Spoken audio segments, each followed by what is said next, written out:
We're still out of our sanctuary for another week during our sanctuary refresh.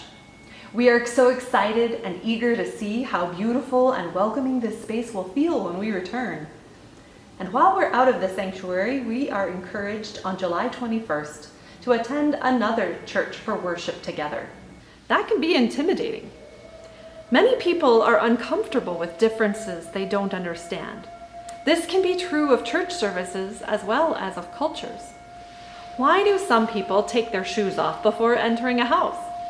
Why do some people bow to each other while others give a high five or shake hands? How do I respond to expressions I don't understand? Do I avoid others who are different out of fear of being misunderstood myself or simply looking foolish? We all try to make sense of what we see.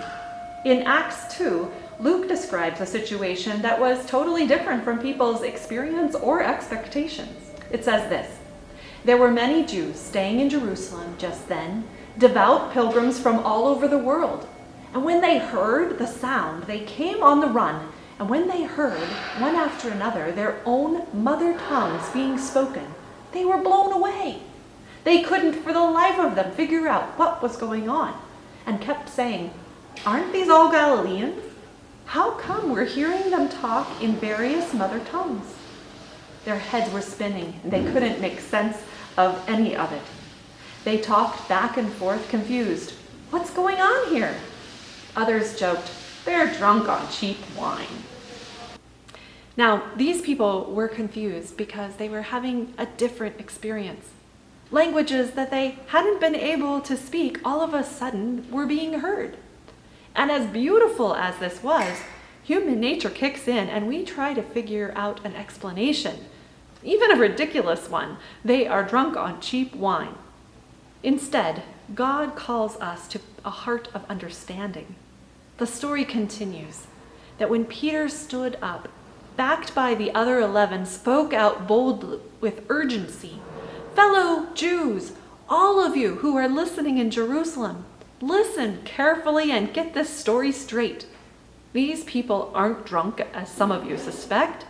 They haven't had time to get drunk. It's only 9 a.m. But this is what the prophet Joel announced would happen. On the last days, God says, "I will pour out my spirit on every kind of people. Your sons will prophesy, also your daughters. Your young men will see visions, your old men will dream dreams.